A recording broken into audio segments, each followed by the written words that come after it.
Hello and welcome back. It's been a week since we last spoke. Here on Sound Financial Bites, this is Paul Adams. I am co-host of this incredible and ever so humble podcast, along with Cory Shepherd, nicest man you'll ever get a chance to meet in person. You said that last time. So Cory, president of Sound Financial Group, incredible guy, CFP, certified financial planner for all of our audience. The guy is brilliant, and he brings a great edge to our show, which I think you're going to hear in some of his stories, etc. today. Now, we're picking up a little bit on our last episode. This is number 116, and what we're covering is this idea of how do we go about getting away from the concept of saving money and the way it hurts people and get toward building assets. And all this is with a common theme of the idea of a white coat window, of capitalizing on your white coat window. For our physician audience is particularly named after that time where your income jumps all at once and you can make a set of decisions for your life and your finances that really set you on, having every chance of setting on a wonderful path for the rest of your life. And then anyone else who's not a doctor can still think about those concepts of a white coat window and still have your window. And whether you're a doctor or not, and you're past the early stage of your career, you can still reopen it. Yeah. And what it comes down to is those habits and practices that we accept and adopt very early. And what we're going to talk about today is going to lean a little bit on a quote you guys have heard me say about Jeff Miller, who's new to our team. But he's a guy who made good income. Not, we're not talking huge amounts of money, but like a good top 1% income as an executive. But what he did is he continued to save money. And he goes back to something his grandfather once told him, which is, don't brag to me about how much money you make. And this was after he got his first real executive job, making good money, had a good salary package and bonus. And he's saying, look at Grandpa, I did this. And he says, don't brag to me about how much you make. Brag to me about how much you save. Anybody can make a lot of money. And while we're going to kind of blow up the concept of using savings as a cornerstone of your language set around building assets, what I do want everybody to notice is how often people talk about what they can buy or the lifestyle they live. Like, while we don't talk about money, everybody certainly has a lot of nonverbal expressions that all say money. Right. I was at this entrepreneurs event, and there's people at the event. One thing that was kind of neat, Diamond James, the guy from Shark Tank. What's his name? Damon John. And Damon John's speaking, and he, he's pretty confident himself and not a lot of humility on stage. There's no room for humility next to him. But he's doing his talk, and the audio wasn't great for the part of the room we were in, and a couple of us just wanted to get aside and have a conversation. So a few of us are sitting outside in a little kind of like vendor area where there's couches, all that. And we're just sitting around shooting the breeze. And one of the guys came out, he says, man, and something about that guy's talking about all the things he could buy. He says, he's usually the wealthiest guy in every room he's in. And I don't think he knows he's not the wealthiest guy in this room. But what I did see a lot of is like there's people that are in an accelerator program to be able to come up and through and become full-on members of the Entrepreneurs Organization. And what's amazing to me is how much signaling people would have in their stuff, even if they were not. So one woman, I think legitimately sitting with her, wouldn't surprise me if she's 9 figures of net worth. Like she's, almost 3 commas and venture funding, et cetera. Really neat background. And sitting right next to her is another woman that's kind of in this program to get up and running. Well, who has all of the signaling with the like really expensive bag and the really cool watch, all that is actually the one who's the one that's on-ramping into being a full, yes. Yeah. And the thing is that we have all this signaling that we try to do to show that we have a strong balance sheet that are actually actions that lead us away from likely having a strong balance sheet. And we all are subject to watching that happen. So as we talk about some of this language and what it means to build assets, we really want to be careful that we're building assets, not just looking successful to other people. Perfectly fine if that's actually something that makes you happy, is how you look to other people. Cool. We don't want to get in the way of that. We don't want to should all over you that you should or should not do that. Paul, I've really always appreciated having you as the example of someone who cares very little about how you look to other people. It's been a real help to me. And just to be standing next to me in public, he likes it because of how good he looks standing next to the guy. But in all seriousness, in the early years of our firm, when we were, when we had a large team of young advisors that we were trying to coach up, it was tempting for me to go and get the nicer car. Like the firm that I had worked at previously, I did buy a car when I had a certain amount of success that was still way more car than I should have bought at that time, and got to Sound Financial Group, and kind of felt embarrassing to me at first to have a nicer car than the founder of the firm. And then it was an asset to us in showing all of these young folks, like, look, you don't have to jump on that train just because everyone else says that you do. Like, follow what's important to you. Yes, absolutely. So we're going to talk a little bit about the idea of the difference between saving and building wealth. Savings usually doesn't lead to building wealth, but cash flow control does. And even using the word savings can mess us up around cash flow control. Now, we're just giving you a little bit behind the scenes here. Cory and I are drinking some yerba mate. We've been working together all day today before jumping into this podcast. So would you hand me the hot water? I'm just going to seep a little more. Yeah, go ahead and put that anywhere. I wish we had a shot of this. Cory just spilled his yerba mate all over. It is running right up underneath the Mac, and I would get up to help him, but frankly, I'm enjoying this right now. Can he keep it all on the table even? I would use your t-shirt if I were you to soak that up. Your t-shirt kind of matches the yerba mate. We can clean it up after. All right, guys. Well, sorry you all had to go through that. Little bit of trauma. Cory's not, because I made this particular set of yerba mate pretty strong. So yeah, it's a little bit drinking fuel. Rallying against that. Oh, man. Okay. So for anyone looking at my B-roll, the shot angle changed a little bit. Well, you had to get the Mac out of the puddle of yerba mate that had formed. Our editors cut to that earlier and are going to cut again to my B-roll so you can see that jump. So let's talk a little bit about what happens with this idea of saving. So you walk into a bank, and I actually I'll share on screen for those of you that are joining us via YouTube. If not, we'll give you these slides that you can download them later. But I walked into a bank and I literally saw this up on the wall, and it's this woman, like, cup of coffee, ready to go, looks determined. This is my year to start saving more. Now, I actually saw this while I was walking into my bank right before I was going on stage to speak at a conference full of a bunch of ambitious, high-income executives and business owners. And I was like, oh my gosh, maybe they've changed their way of thinking, because I usually spend a fair amount of time deriding the financial services industry overall. Maybe they've changed their ways. It's been a long time. But sure enough, what are people saving for? And it's all over the walls. 38% are saving for travel, because we've got to spend the money.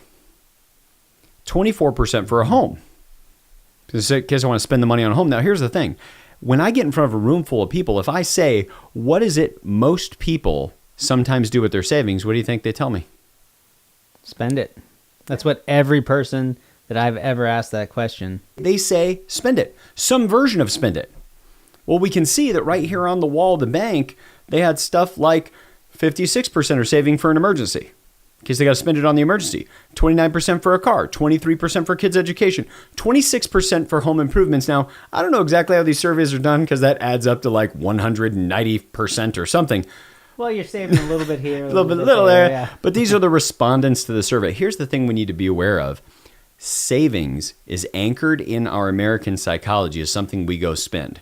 Now, perhaps we could go lay on a couch, spend a lot of time with a psychiatrist, maybe a little hypnosis, whatever it would take, to recast what savings means to you or to me or to Cory or your spouse. Odds are, though, that's way too expensive. So we're going to give you some new language, and we're going to stop using the term savings to refer to the amount of money sitting on the side getting ready to buy assets. Because I just thought of something about financial institutions. Like, it's a good reminder that this bank, a bank's business model is not to help you put a lot of money away for yourself. Banks largely make money on the velocity of money, on money going from place to place. So you think about this encouraging people to put money in a savings account for a home improvement project. Well, actually what the bank is hoping you'll do is grow your savings account a certain degree and then open a home equity line of credit to then build your home improvement. Hey everyone, I want to let you know I'm interrupting this podcast for a good reason. If you're someone who's enjoying this podcast, if our philosophy is helping you better think about money, then this offer is for you. We've opened up a financial inquiry call for our listeners of Sound Financial Bites. Our financial inquiry call is 15 minutes where one of our team will ask you some key questions, understand your concerns, and if appropriate, schedule you for a philosophy conversation with myself or Sound Financial Group's president, Cory Shepherd. If you email us at info@sfgwa.com with inquiry in the subject, we will reply back to you with a link to our team calendar so you can schedule a call at a time that's least invasive for you. Even if we're not a fit, the team member having the call with you will point you in the direction of resources we have that can help you in whatever the next step for you in your financial journey is. Now back to your podcast already in progress. So I've had a chance to have these really frank conversations with CEOs of large banks, and they want to help people. They want people to be more financially responsible. They want them to be more literate. And then they look at me kind of off camera or off the podcast and go, but at the end of the day, we make our money by people borrowing. You see, the cost of goods to a bank is paying you interest on your savings account. The profit they get comes from lending money out. That's the part we have to stay really present to. Not that it's bad. We need to use banks. Banks are great tools, but they may not be teaching us to use the bank in the most effective way it would be for us to use the bank. So then people want to go down the path of doing a better job with savings, which we know that in the current, in the way that everybody thinks about this, is we all float down the proverbial linguistic river together. Ooh. You like that? Alphabet soup, but we float down the river and it's like everybody seems to be doing the same thing. Here's the problem. We then try to increase our savings by budgeting. But the problem with trying to do that is that if we're trying to solve it by budgeting, it's a little bit like teaching a 16-year-old to drive a car by telling them to not hit the curb. Don't hit the curb, don't hit the curb, don't hit the curb. And they hit the curb every single time. You know, if you ever watch America's Funniest Home Videos, they'll be like the kid where the dad is like, you're riding your bike. It's this big parking lot. The only thing in the middle is that huge telephone pole. Just stay away from that. And the kid's like a magnet and they hit it. Same thing with our money. You see, here's the problem. This is one of the picture on the screen now is this most popular budgeting sheet on the internet in Excel and as to be able to use for your budgeting. Now, if you look at it, you have the income minus the spending equals the net, which is the savings, which means the savings is the residue. It's what's left over after. The income is fixed for most people because they're just making whatever salary they make. And the leftover is the savings. So spending is the action point, the pivot, the catalyst, as we say here. Yeah. Indeed. Yep. So this is how most people live their lives. Income minus expenses equals savings. Here's what we want to do to make the amount of money you put toward asset building as your catalyst. Okay. That is, take your income and then in advance choose how much money is going to go to build assets. Now, ideally, where we should want to get to is like 20 to 25% of gross income. That takes time. That's not an overnight. We talked about that a little bit before. Right. But it's the idea that what we want to do is make sure you're in the position where you are setting aside enough money to one day be able to have your assets eclipse the amount that you need for passive income so that you can have a work optional lifestyle. That's the whole game we're after. So if that's the game that we're after, then what we need to do as individuals is make it not just a priority. We've all heard this like pay yourself first. And I think one of the reasons that doesn't resonate with us is I don't want you to pay yourself first. I want you to put money on your balance sheet first. Because what do we do with money that we're paid? We spend. So you see where the language then interferes with our ability to actually be effective with money. So what we want to do instead is have money going toward asset building as a priority.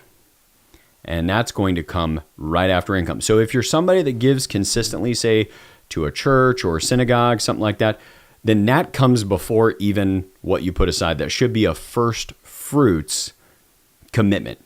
That it doesn't matter what percentage you're doing, it should just be the first one, because that's the act of faith as a part of giving, as a part of your faith. But once that's done, next is asset building.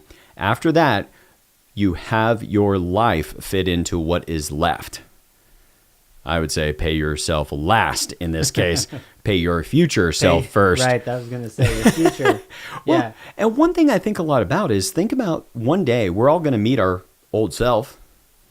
Hopefully just as good looking as we are today, but maybe not. Maybe I'm hoping I age like a wine, not like a glass of milk. But out in the sun. Out in the sun, just cooking. Well, when it comes to our money, one day we're going to meet our future self. We owe them a bunch. And the bunch of money we owe them has to do with the amount of capital that has to be on our balance sheet so that they have enough income for the rest of their life when they're no longer working, which they may not have the choice to work or not anymore. So with that, let's talk. Go ahead. Now, well, if you've ever had someone owe you money and not be able to pay, and how you thought about that, you just don't want that to be yourself 30 years from now. No. So here's what we're going to introduce is a new concept, not a savings account, but having you set up what we call a wealth coordination account. There's a few key components of it. And for those of you listening to the podcast, you can go to 116.sfgwa.com. That's 116.sfgwa.com. And when you go there, you'll be able to download some of the slides we're talking about today, and you'll just put in your email, and Leah has it set up where it'll email you directly. Can we do that like the as seen on TV? And at the number below, can we get that on the screen right now? The info at SFGWA right at the bottom. Maybe. I don't know how they do all that. That's all magic to me. Yeah. Leah, can you do that? Yeah, my job is to talk into this microphone and try to look into the camera part of the time. So there's some key components to this idea of a wealth coordination account. One, it needs to be the first financial commitment we make every month. Two, it needs to buy assets. More on what an asset is in a moment. And part three is we need to take any of the profits or proceeds, what we get from our assets, to go back to the wealth coordination account to buy more assets. And we'll explain that more in a moment.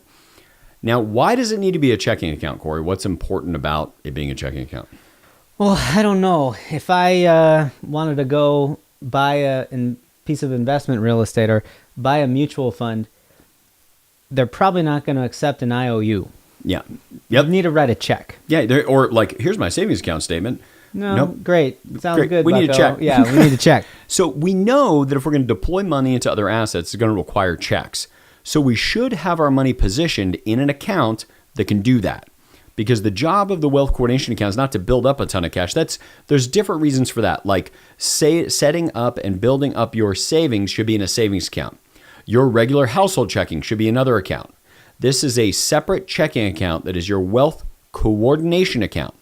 That wealth coordination account's job is to be the centerpiece and even the barrier between you and some of the financial institutions you deal with. So it's not blindly only sending money to your 401k or a monthly bank draft to some IRA. Instead, these are active decisions you make every month to think about your long-term financial well-being. Now, that definition of an asset. Once again, if Cory and I are talking to a large room and we were to ask everybody, write down your definition of an asset, and 200 people all hand in these slips of paper, we will probably be reading out loud at least 100 different definitions of an asset. So here's the definition we found works really effective for our clients. An asset is anything that puts money in your pocket now or has the ability to put money in your pocket in the future without changing your lifestyle. Say that again. Anything that puts money in your pocket now or has the ability to put money in your pocket in the future without changing your lifestyle. And that lifestyle piece is so important because you'll hear us say time and time again that money isn't math. It's math plus human behavior. Math is a cold, hard... That sounds like perhaps a free download people could get their hands on, Cory. Is that possible? Yeah, there is a white paper that I wrote last year called Money, Where Humanity and Hard Numbers Meet. And you'll find links to that at 116.sfgwa.com. So, but right, money is not math. And when that cold hard mathematics equation gets coupled with human behavior and emotion, then that asset doesn't work so well anymore. It's kind of like if you put a gold coin and an orange on a table and came back 50 years later to see how both of them were doing, the gold coin would be sitting right there, largely the same, and there may be nothing left of the orange whatsoever. Or if that orange was cared for, there might be an orchard. It may have many multiplied. It may have had 20 years worth of harvest 30 years later. But to know what would happen with the orange, you'd have to know a lot more about environmental science, biology, agriculture, all that. It's just not static. Right. And that gold coin is a lot more like the math. So in our case, we want to make sure it's anything that puts money in your pocket now or has the ability to put money in your pocket in the future without changing your lifestyle. Now, here's the bad news. That means your primary residence is not an asset. It's just not an asset. It is maybe a low-cost way to provide shelter for you and your family over extended periods of time. Still not an asset, because if you sell your house in San Francisco and you move to Gilbert, Arizona, you'll have some money left on the sidelines. But you had to change your life. but you'd have to change your lifestyle. It's just a very different lifestyle if you're going to live in Gilbert versus San Francisco. So here's what I think we should do. We are going to wrap this episode, let part of this carry in the next episode for this reason. I want to make sure that we not only show you how to build what we refer to as the work optional lifestyle and definite financial independence with the wealth coordination account at the centerpiece, but we also want to make sure that we take enough time to talk to you about the fact that you may have not enough in your emergency fund, you may have a little bit of debt on your balance sheet, and how do you orchestrate dealing with debt or building up emergency funds with buying assets. And we'll just pick that up in our next episode. Can't wait. All right. We hope that this has been a contribution to you being able to design and build a good life.